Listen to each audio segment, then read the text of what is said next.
I hand it off now to Rosalia. Thank you so much, and thank you for the lovely introductions and the invitation to the event, and we're so excited. Northern Ontario is proud, strong, and it's creating great content, so we hope you enjoy the panel today, and I'm going to jump right in. But before I do, I want to know if anyone has brought an accordion with them today. Everybody out. Say you haven't. She's going to make me play it. Michael said he would play if somebody in the room had an accordion. Okay, well, moving on. So we're going to start, ladies, lovely to be here with you, and Barbara, to meet you for the first time. Let's start up with just a little bit about yourselves and sort of what makes you tick. So a little history about your journey, about how you got into the industry, and sort of what influenced your decisions along the way. And we'll start with Anna. Basically, when I graduated university, I just needed a job. So I was looking at publishing houses and production companies, and I left it up to fate and said, whoever wants me gets me. So film and TV wanted me. And then Not surprising. And then eventually I was working for a producer who planted the seed in my head and said that he thought that I would make a great producer. And the first thing out of my mouth was, I don't want to do that. And then I started to think, why not? Why not do that? And then he planted the seed very deep. And I realized it's like, actually, I do want to produce. And I kind of skipped the whole, making short films and other things. And I went straight to doing a feature, which was in Cinefest back in the day in 1998. And we shot in Sault Ste. Marie in 1997, and I'm convinced we were like the first film to shoot there, probably. 100%. Yeah, so that was. And you did it when you were 11, which was actually even more amazing. So weird. So that was my journey on how I ended up. Well, here now, it's a paycheck, full time. Well, that's the thing that you learn about producing, is you realize. You have to pay your bills.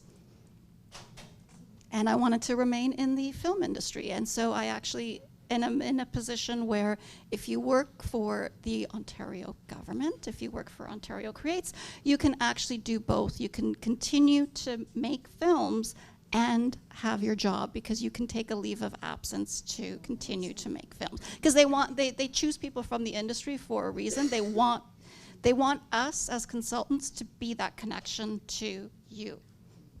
Thank you. Anybody who wants to apply to Ontario Creates, please see Anna afterwards. Barbara? For me, it was a bit different. I started out in university making angsty black and white films. Very experimental. Nobody saw them.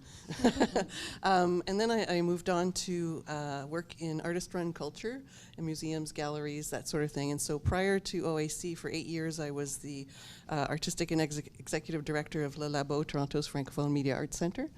And then I moved. Say that, you can have the job. That's right. And then now I've been at OAC for 5 years. Yeah. Great, thank you. Go ahead. Okay. I studied film and communications at both McGill and U of T. And just one of my friends got a job at the Canadian Film Centre right out of university and got me a job at the Canadian Film Centre right out of university. So that was kind of my first foray into the industry, and I was like hooked immediately. I was so excited to be in such like a hotbed of creativity, and I'm not a creative myself, but I'm very, very passionate about supporting creatives, and so that felt like a very good starting point.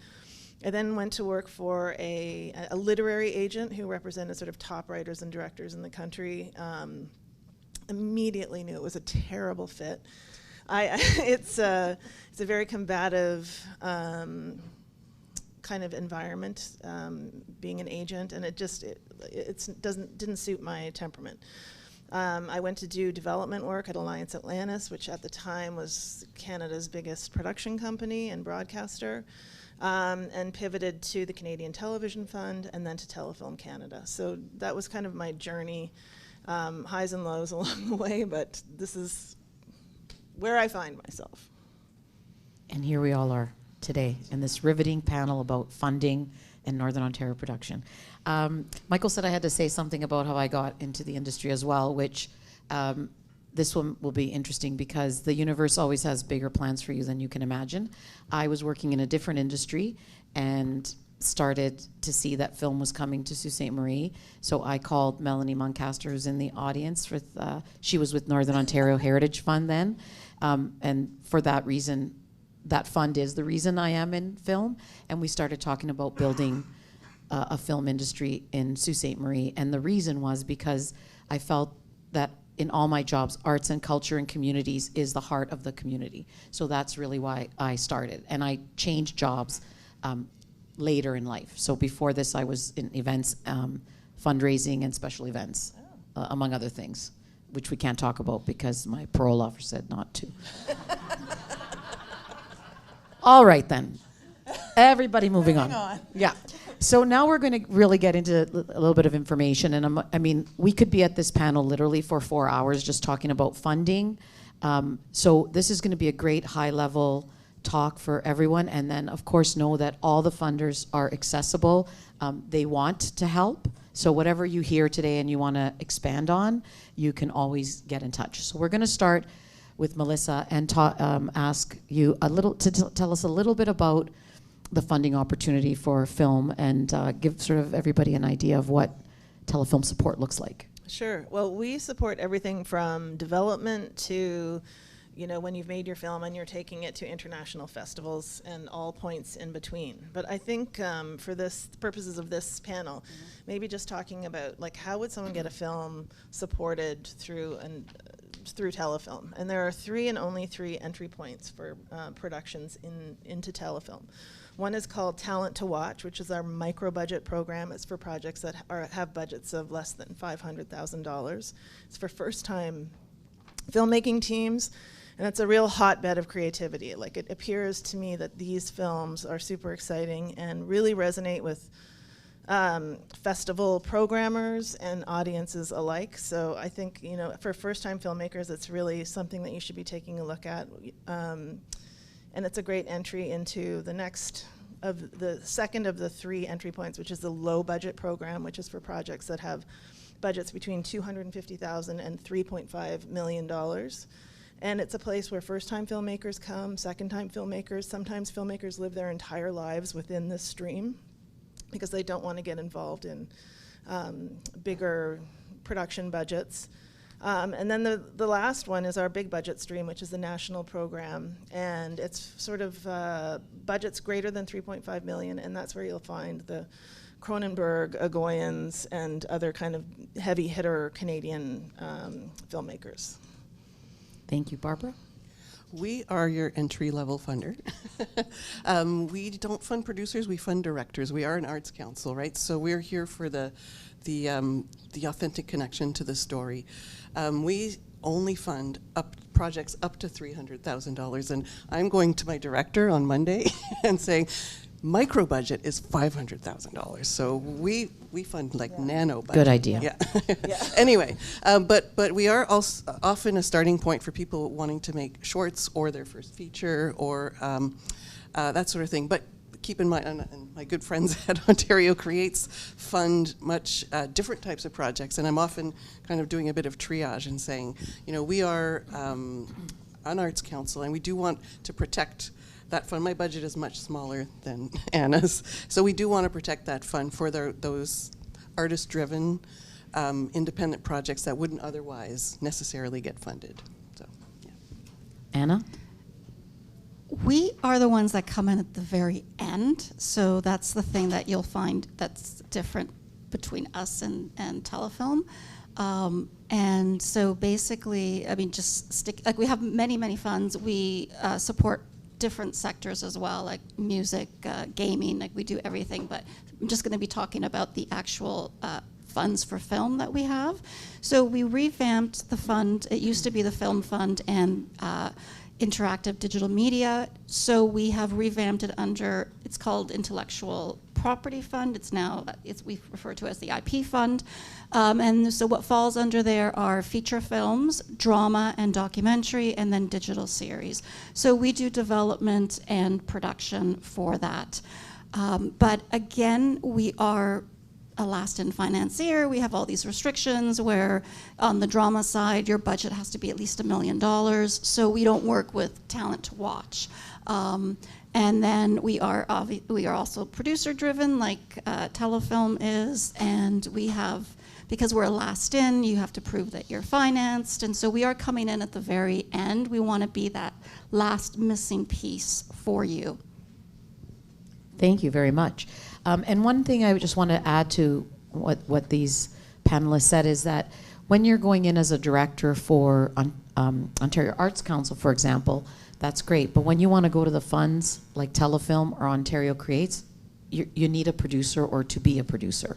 So you need a production company. So something to keep in mind as you're growing, if you're a creative and you're also wanting to produce, starting to think about when is the right time to incorporate and what that looks like and why you're doing it. So again, open to questions about that later, but just something to keep in mind as the evolution of the creative and or the producer. Next, we're going to talk about some elements of the funding application and some of the items that you want to emphasize, like what's really important to you when you're looking at an application.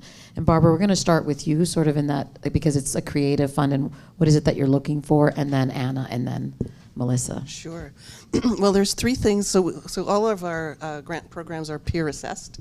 So I don't make the decisions. I convene a jury or a panel of filmmakers to make the decisions. And so there are three things that they score on your application. The first is artistic merit, where they look at your previous examples of your work. They'll look at your script. They'll look at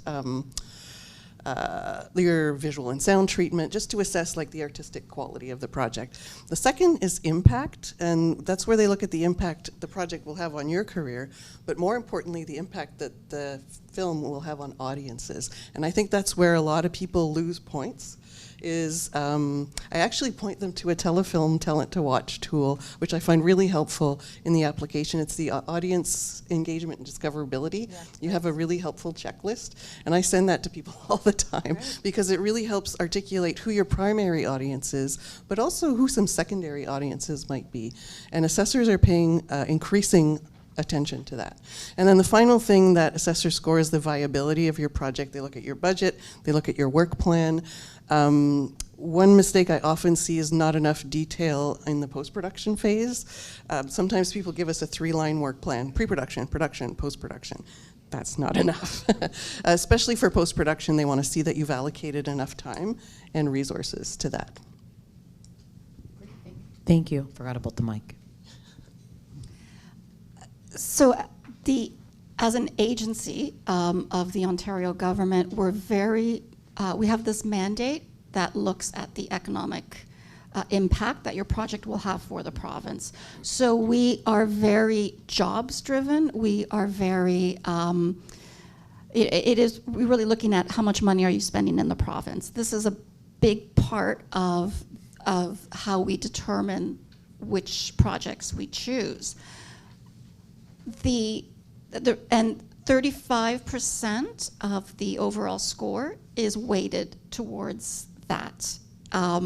So we're less creative, and you don't want to hear from us on the creative anyway, because we're coming in at the end. If you have already gone through Telefilm, for example, you already have a broadcaster attached, they're going to be discussing creative with you, so you don't want to hear that from us at the very end and have somebody say, well, about that script.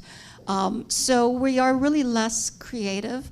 And we do look, track record is very important to us as well, because we want to make sure if we're going to be giving you this money that you can deliver what you say you're going to deliver. It's a business. That's the reality. I know it's art, but it's also, we focus on the business side and the economic impact side of that. And market interest is also something that we're very big on. Very much like Telefilm, if the budget is below 1.5 million, you don't have to have a Canadian distributor attached. It's not mandatory. Over 3.5, it is mandatory. But even if you have a Canadian distributor, we always say there's this marketing document that we want you to fill out. That's very important, because we want to support a film that has an audience for it. And the reality is, if you have a distributor, if you have letters of interest from international sales agents, that's the people in that industry telling us this is a project that they have an audience for that's going to have legs. And so market interest is becoming more and more important to us over the years as well. Okay, so for Telefilm, I'm just thinking about the low budget program, but we also, for all of our programs, we use advisory committees to help make our recommendations for financing. And those advisory committees are made up of both internal and external advisory committee members. And on our website, we have our guidelines, which you have to read. They're very dry, but you have to suffer through them. Riveting. And then we have a more helpful or accessible document called the Essential Information Guide, and it's an FAQ style document. So always go there, because maybe your burning question is, everybody else's burning question and is captured in that document. The other important document to take a look at is the evaluation grid, and it shows you exactly how the advisory committee is going to assess and score your project. We have, very similar to what you're both saying, we have 4 areas that we look at when we look at your application. The first one is the creative elements, and for low budget, for instance, it's half of the score. It's very much cinema first for us in terms of decision making. We're really interested in the creative power of the project, what the filmmaker's creative intentions are.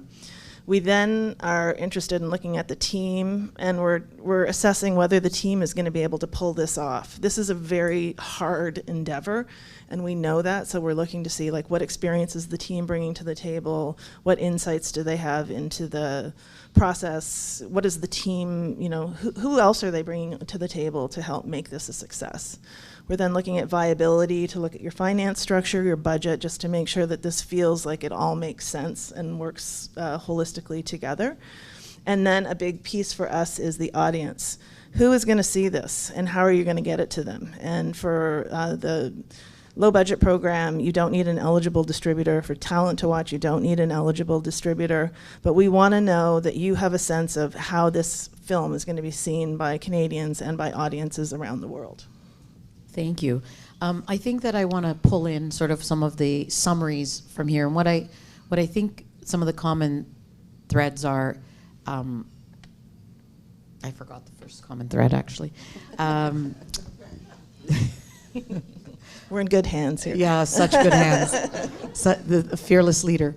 One of the things that I think that you've heard everybody say is audience. So when you're talking about your story, there's reasons why you want to know who the audience is. 1, because you have to market it. 2, because you're writing, and you're not, maybe the story you're writing isn't for that particular audience, but do you know your audience? It's super important.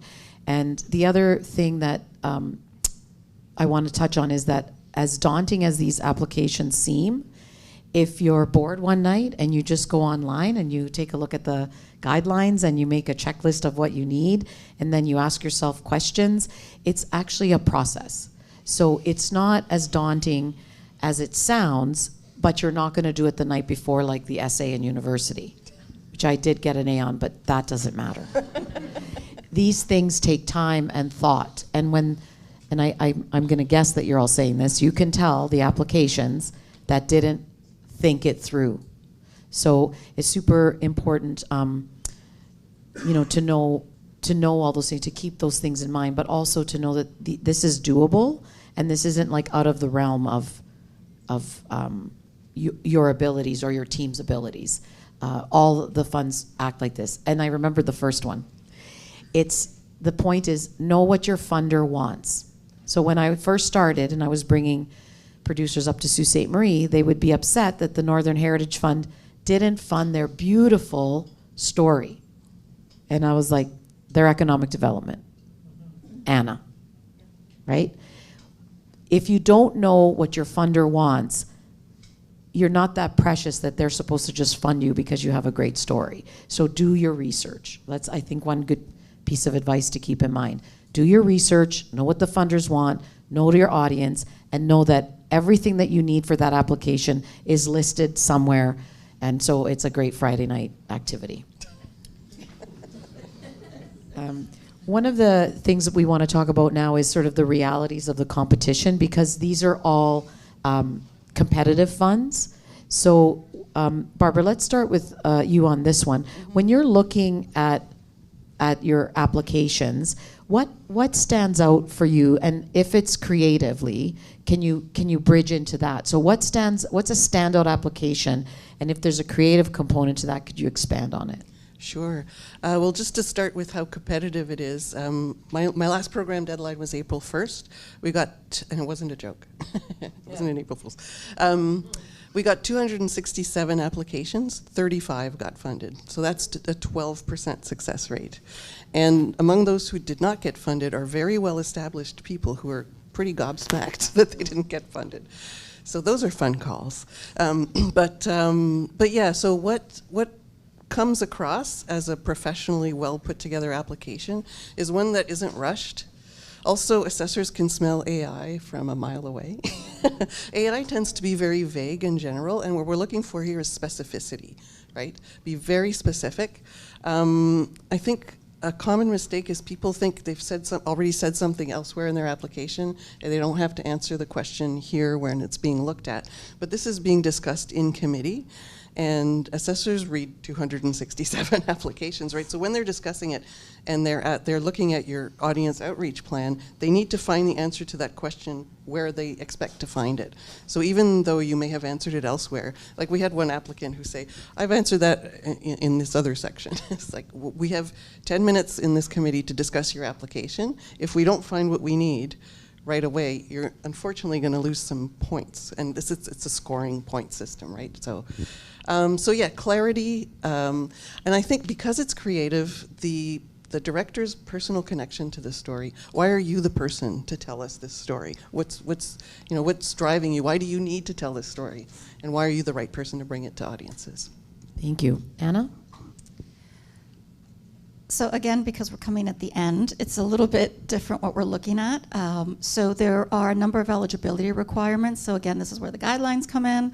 And at the very beginning, what I do is something called an eligibility and completeness review. So I go through the applications and see if they're eligible to move forward to jury.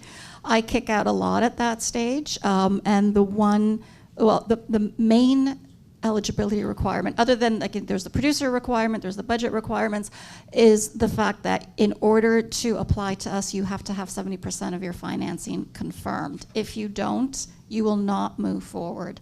And that's actually mostly when I kick out people. That's the easiest way to kick them out because they're not financed. And so so the financing is important, and then how you're financed is also important. We love to see projects that have Telefilm attached. Do we say yes to every project that Telefilm says yes to? No, because we have our own jury, and they're going to be assessing things differently. But I'd have to say that those that are, financed with tax credits and private financing and producer investment, that may not be as strong as someone who has money coming from a distributor, from Telefilm, has a broadcaster, has all of those players in place that we know it's not only real money, but again, going back to market. If all you have is private funding, then where's that market interest that is important to us? So, definitely the financing is a big part of it. And then, as I said again, your project is only as good as what you're up against. That's the reality. And there have been times where we get a lot of big budget applications, which we don't get that often, but we sometimes get really huge budgets, and it's not an automatic yes to them. Like, don't think that, oh well, they must have scored really high on that 35%, because guess what? They're not fully financed. So we say no, we're not going to, because by the time the jury meets, if you can't show us that you're 100% financed, or you're gonna know in a week or two that you're 100% financed, we say no. And we have said no to think about the most prolific producers that this country has, and I'll tell you, we have said no to them. Thank you, Anna. And what about in terms of numbers and percentages? What are you averaging in terms of intake? So I have the film fund numbers. So that would be great. Yeah, so that was, we had the success rate was between 25 and 30%. I'm so jealous. So that was really the good. success rate. But under the IP fund now, what we've done is we've decided to give more money, which means fewer projects. So once we've gone through this first year, we will see what that success rate is, but I guarantee you it'll be less than 25, but hopefully more than 20. Wonderful. And actually, I didn't ask you, Barbara, and I'll ask you, are you usually, if a project is approved, are you automatically giving the requested amount, or are you adjusting those amounts sometimes? That's a great question. I generally encourage assessors to give the full amount because our grants are so small. It's $40,000 or 10 if you're in the emerging category. So that's a drop in the bucket, right? There will be some cases where somebody has submitted expenses that are not eligible, and we will deduct that. Sometimes assessors want to shave a little bit off of everyone so they can fund one or two more. Again, I discourage them from doing that because it really hurts the people you're trying to fund in the first place. But that is the reality. It's possible. And that's what we were doing before, yes. Yeah. Right. Yeah. And so that'll be part of the question for you as well, is are you usually giving? Okay, well, the reality at Telefilm across the board for all of our programs is that it's about you know, an 85 to 90% refusal rate, which is just vicious, I know, but it's huge demand for I remember. very few. Hi, friend. Huge demand and limited resources. So how do we make the decisions? Well, I think you kind of touched on it before. Like, a committee can feel when a project is really well conceived, and you feel like you're in good hands when you're going through the application and every document makes sense and there's like a real narrative thrust to the project itself, and you can tell that the team has been working on this for a long time. Readiness is a huge thing. Do not come early. It will not work. You need time to develop the project with your team. You need time to put the documents together. You need time to really make sure that your creative intentions are kind of well voiced in every potential way, because you can think of like, what's a committee doing? They're going through project after project after project, and how are you going to make yours kind of rise above? How are you going to bring life and color to your project? And so that a committee can really like go, this is it, this is the one that we want to support.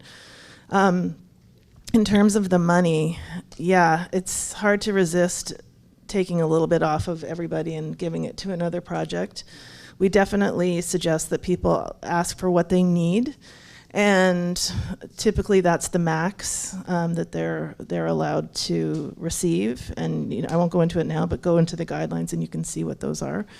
But we do and have and probably will come back to you and say, you know, we'd love to support you, but not at the amount that you've requested. We can offer you X. And then you can just determine with your team whether you would like to accept that and move forward. Thank you. On the private producing side, one of the things I want to note by what they said is, as you're putting these applications together, one thing we didn't talk about is intake rounds. So every funder has different intake rounds, and because they won't do what I said, they don't change those intake rounds to match what I need. So when you're going to put an application together and you have this idea for a film in January and it's September, some of these intakes are closed until 2026. So you must start doing your research and putting your timeline together and putting the applications on that timeline, working backwards from when you want to film. Otherwise, you won't be able to get your application in. And the other thing we haven't talked about, which I'll ask now, is the time between the close of the application intake and the decision. So your application goes in September, you want to film in November, but each of these funds announces in January.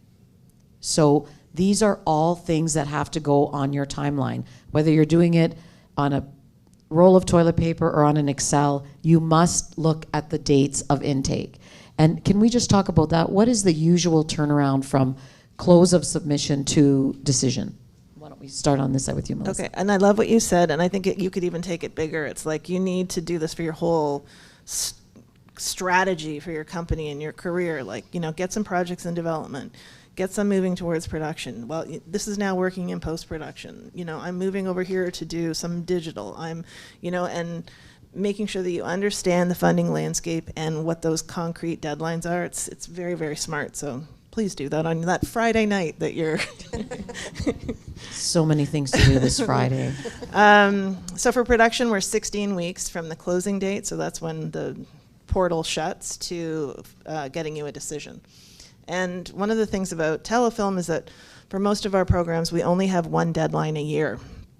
It's difficult because that deadline doesn't always, mesh up with what works for you in terms of the practicalities of your production.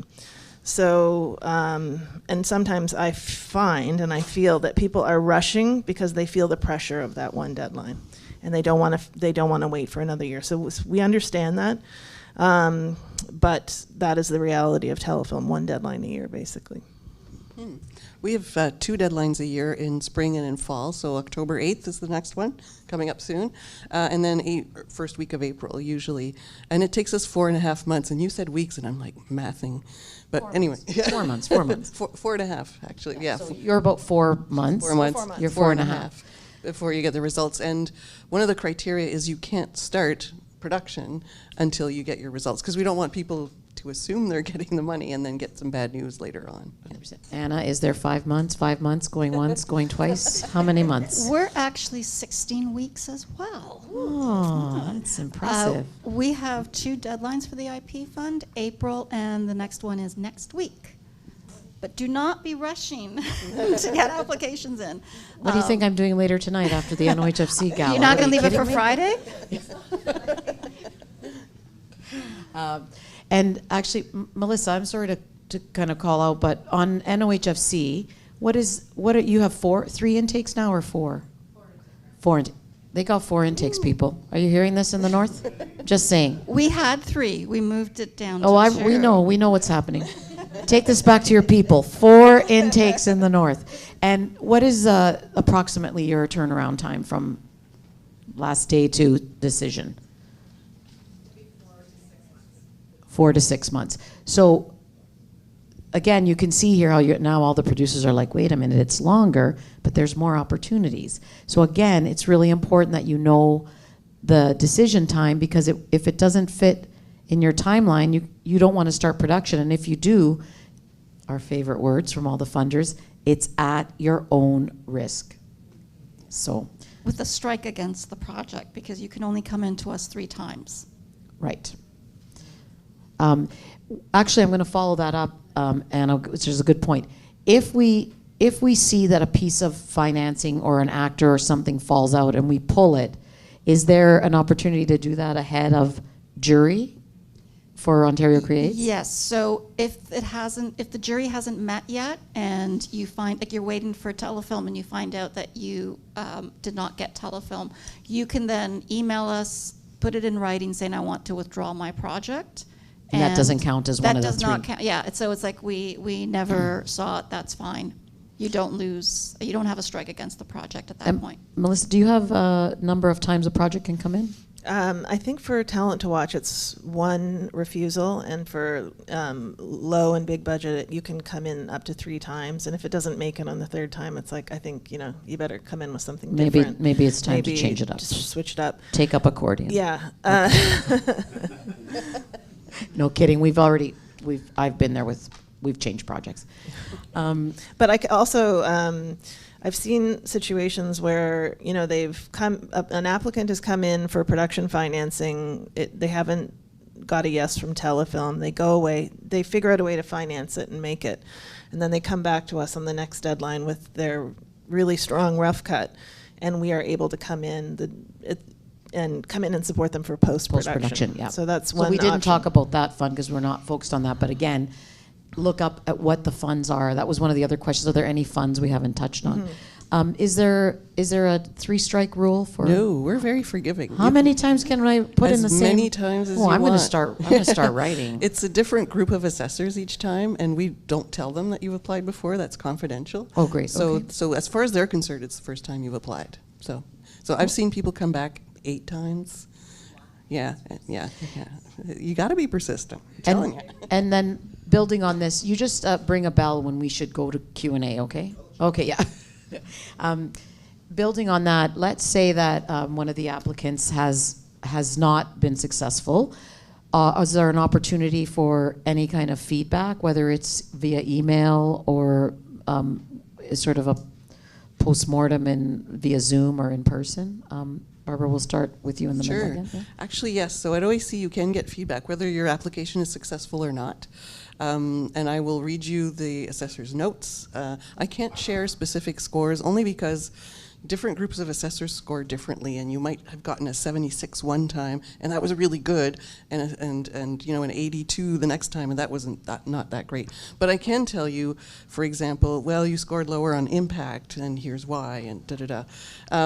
Yeah, a lot of people do call for feedback, and I strongly encourage it because often it means your application is stronger the next time. So, yeah. Okay, great. Thank you so much. That was all really interesting and informative, but also so easy to understand. I'm such an auditory learner that if I just call you each time and you could walk me through the, yeah, okay, great. Yeah, exactly. So let's shift a little bit to talking about co-productions and co-writing with either co-writers in Canada or abroad. Let's talk about like touching on this and sort of how the funders feel and approach this, and what sort of criteria or information that the applicant is to keep in mind if they are looking for a co-producer that is not Canadian. Touching on the idea that we do not have a co-production agreement with the United States of America. So when that happens, that impacts some of the criteria. And without getting too much into it, let's talk a little bit about co-productions and how your funds react to those. And we'll start with Anna this time. We love co-productions. She loves co-productions. That's what we wanted to hear. And as an agency, there are a number of events that we hold for the purpose of co-production. We actually hold a lot of them during TIFF, and each year we pick a different country. This year it was Australia and Ireland. So we always want to get Ontario producers to network with producers from whatever country we have chosen for that event. So yes, we absolutely love it. It's just a matter of, as the Canadian producer, you need to understand the paperwork and what you need to do. You have to be approved by Telefilm's co-production office, which Melissa could speak to about. It's Telefilm and Cavco that determine you have met the international requirements, because each country has a different treaty with a different set of rules that must be met. I don't look at that at all. I just rely on the paperwork. I just rely on the letter from Telefilm. So it's very important that you understand, and it's a long process. And also, don't think about just international co-productions, but interprovincial co-productions as well, which are simpler to do.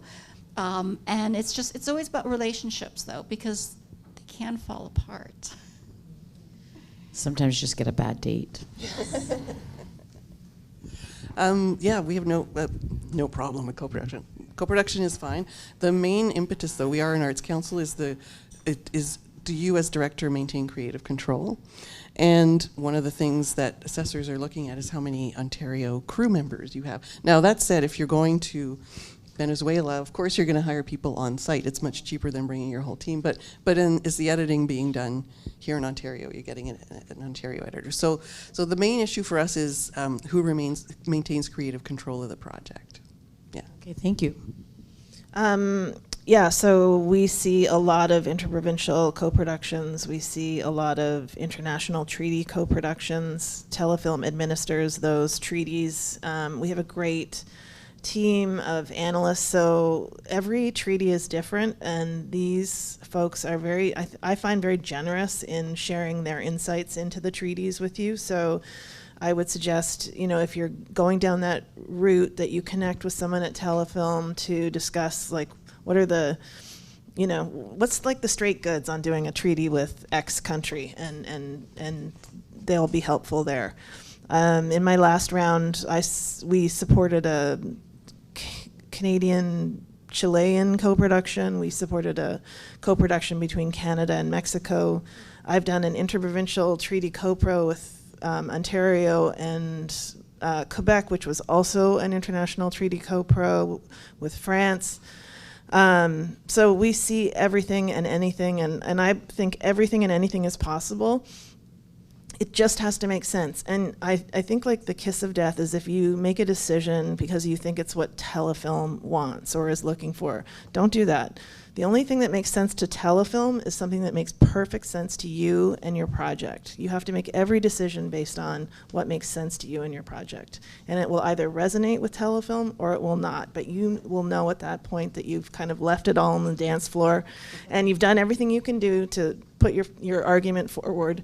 But trying to second guess what an agency wants, I think, is not going to be fruitful. Thank you. And sort of on the producer side, we also really love the idea of co-productions. We have, we're in development on a co-production with Colombia right now. We've done some work with Mexico.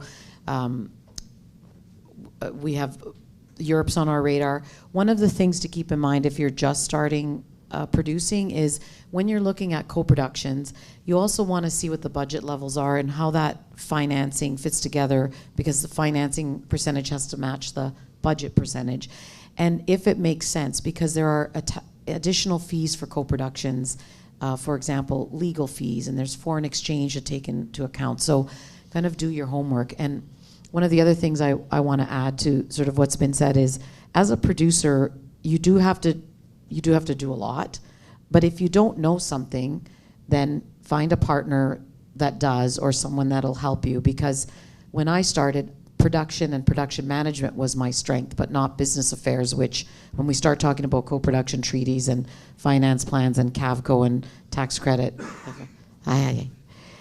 it's okay that you can't do it alone. You know, but again, make sure that your partner is someone that you trust and that has the knowledge maybe that you don't. And if you can do it all, God bless, because you can.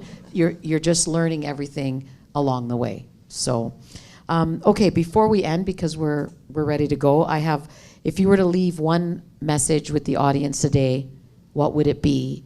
And if you could share your strangest pizza topping favorite with us, we would really appreciate that. And then we'll go to Q&A. So one piece of advice you'd like to leave today to everybody, Anna. Basically, I mean, like we said, everything is very competitive. But honestly, if you want it, just don't give up. I think that's, just keep coming back 8 times, and don't, if it's your dream, don't give up on your dream. But also remember, it's a business. That's it. We're just pear, but only if there's gorgonzola and somebody and taking notes honey. here, because pizzas will be delivered shortly. Really? Well, if it wasn't a jury, we would be plying you with food, but since we don't know the jurors, it makes it hard to bribe with pizza. Yeah. I will agree with Anna and say resilience. I mean, during feedback calls, there's 2 kinds. There's the people who are really hurt and upset, and they're not going to apply again, and they're not going to make films. But most people, and I'm happy to say it's most people, are like really grateful for the feedback and resilience. Don't give up. Be resilient. Take the feedback. Try again. And I was also going to say pear. So you took, yes, the best pizza I ever had roast duck and pear on it, and it was like, mwah, yes. So expensive, these pizzas now they're getting. I love that. I love resilience. That's such a great one. I was going to say momentum, because I think that successful applications have a sense of momentum and like forward motion in them.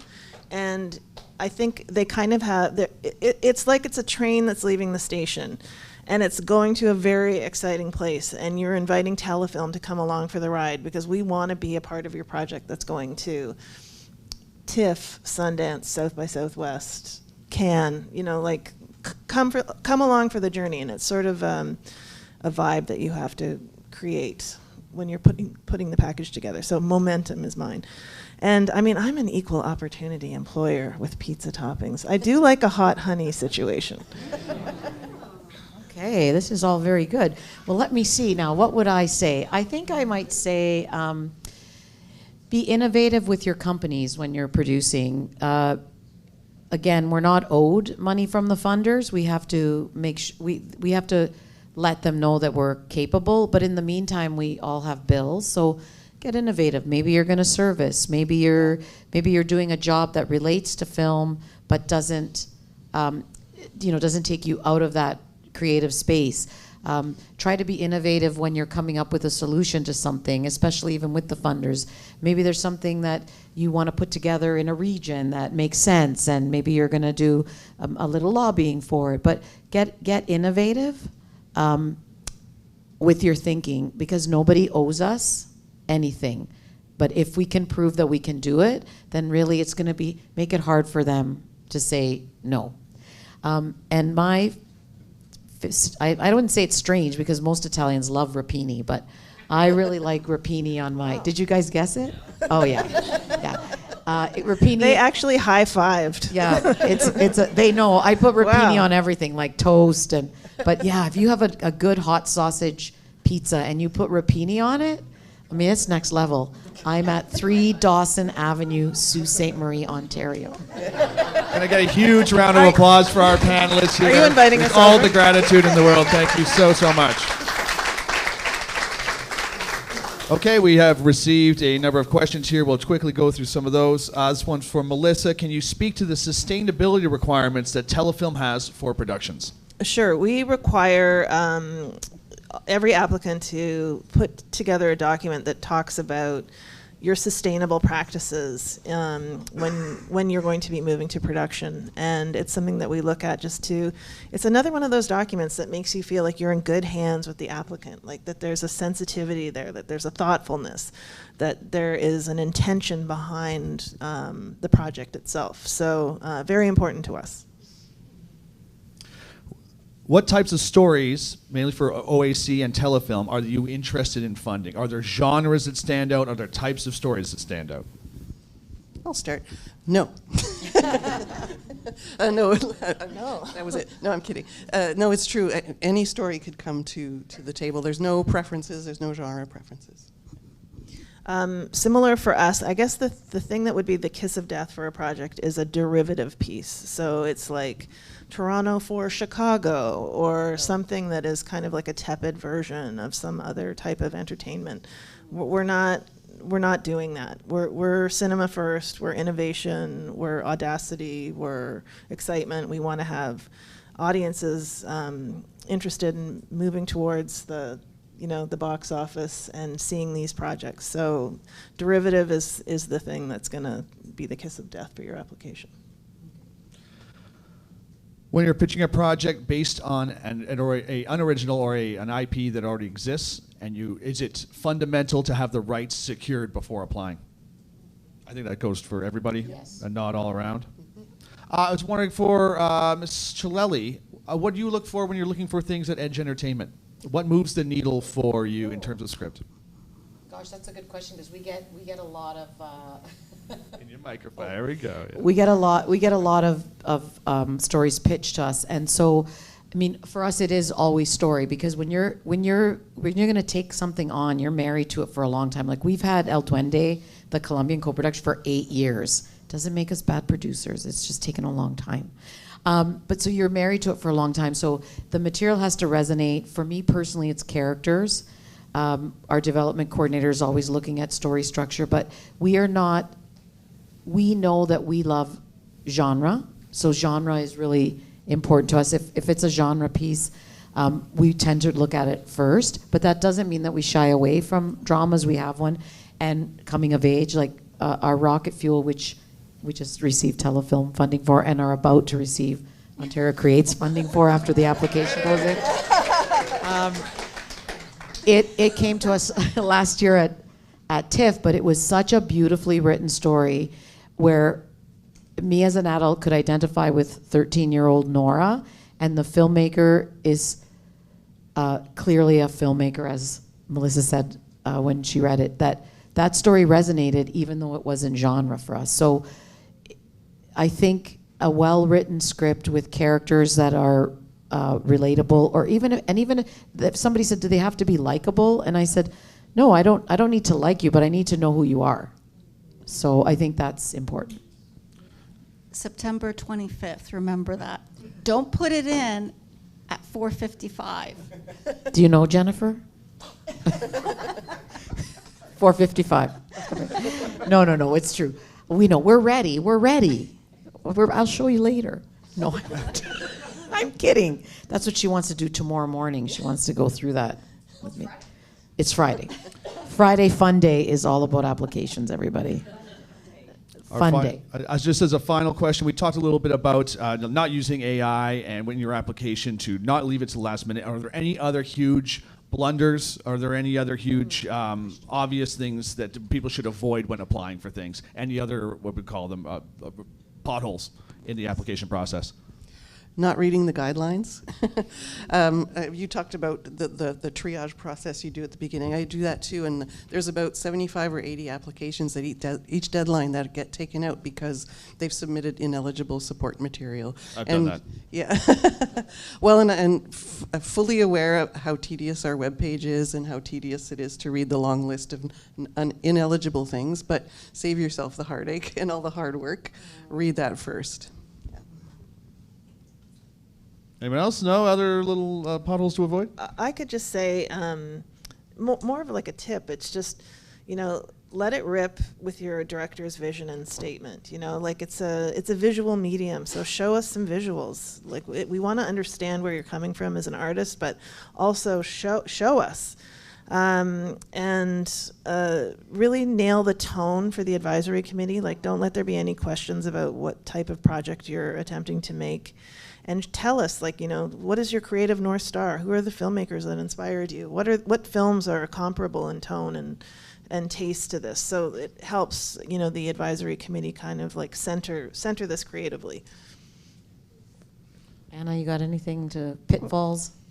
Just, we always want to know where the money is coming from for your project. Anna, how much money you're spending. Money. It's always about the money. Yeah, it's like we really are big on the economic impact, And again, we're coming in at the end, so everything about your project you've already figured out. But we also have a development fund. Remember that, right? So you can come in for that as well. But yeah, it's really it's financing is always the key thing because that's what we kick out most people on. My final words will be an echoing of what Rosalia said at the very beginning. These reps and officers are here to help you. Do not harass them, of course, but they are here to be an aid to you. So open up the dialogue, be in touch with them. They are here to help you and down the road and guide your project, hopefully to full fruition.